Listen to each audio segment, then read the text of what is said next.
श्रद्धा आणि अंधश्रद्धेच्या या भागात आम्ही आपल्याला आज देत आहोत एका अनोख्या उपचार पद्धतीची माहिती। कावीळची भीती आपल्या प्रत्येकाच्या मनात असतेच। यातून हा रोग माणसाचे शरीर जीर्ण करून टाकतो। योग्य उपचार न झाल्यास यात रुग्णाचा मृत्यू होण्याची भीती असते। आज आम्ही आपल्याला या रोगाचा एक अनोखा उपचार दाखवणार आहोत। आपण जी ही गर्दी पाहत आहात ही गर्दी कावीळचा उपचार करण्यासाठी आलेल्या रुग्णांची आहे। मंजित पाल सलुजा यांचं हे दुकान असून आपल्याकडे कावीळीवर उपचार करण्याची अनोखी विद्या असल्याचा त्यांचा दावा आहे। ते रुग्णांच्या कानावर कागदाचा एक तुकडा लावतात आणि मेणबत्तीने त्याला जाळतात। असे करताना ते गुरुवाणीचा उच्चार करतात। मंजित धर्माने शीख असले तरी त्यांची गणपती बाप्पावर मात्र निस्सीम श्रद्धा असून आपल्या रुग्णांवर उपचार करण्यापूर्वी ते गणपतीची पूजा करतात। कागद जळाल्यानंतर कानाच्या कोपऱ्यामध्ये पिवळ्या रंगाचा एक द्रवपदार्थ साचण्यास सुरुवात होते। मंजित याला कावीळ असं म्हणतात। या पदार्थाच्या माध्यमातून कावीळ रुग्णाच्या शरीराबाहेर पडत असल्याचा त्यांचा दावा आहे।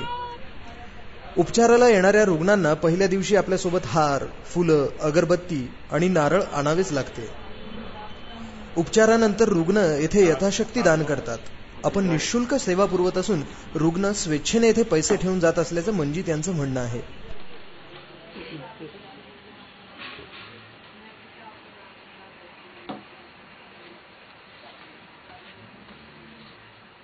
कजिन के लक्ष्य क्लियर कल ही पता लगा। डॉक्टर से तो चल ही रहा है, इधर से पहले भी करवा चुके हैं। मेरा भी हुआ था, मेरे ब्रदर का हुआ था। टेस्ट पे था तो 5-1 दिन ज्यादा हो तो फिर ज्यादा दिन हो।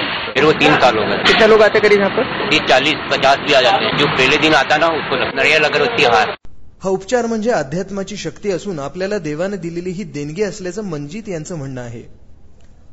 आयुर्वेदिक आणि अलोपॅथिक औषधांचे मिश्रण करून ते आलेल्या रुग्णांना औषधही पाजतात। मंजित दररोज 80 ते 90 रुग्णांवर उपचार करतात। डॉक्टरी मेरे फादर से मिली। फादर ग्रैंड फादर करते चले आ रहे हैं। मेरे कम से कम 35-40 साल हो गए। जितने पेशेंट यहाँ से आए ठीक होके गए। आउट ऑफ इंदौर से बाहर काफी लोग आए। तो बिल्कुल इसमें साइंटिस्ट में आए, रिसर्च करा इसके अंदर तो काफी इंडस्ट्री वाले या कोई भी है हाई क्लास डॉक्टर वाला सभी इसको कहते हैं बाकी का इलाज कर रहे हैं, ठीक कर रहे हैं इसमें। और इसमें एलोपैथिक का इलाज है ही नहीं। तो कई डॉक्टर लोग खुद ही केस मेरे पास रेफर करते हैं, आप वहाँ जाइए, वहाँ पर इलाज आपका ठीक होगा। तो डॉक्टर पर्सनली खुद की फैमिली भी मेरे पास लेके आते रहते हैं।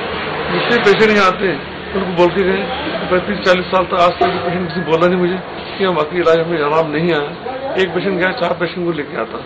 मैं निःशुल्क इलाज करता हूँ, बाकी मेडिसिन मेरे पास उसको देता हूँ।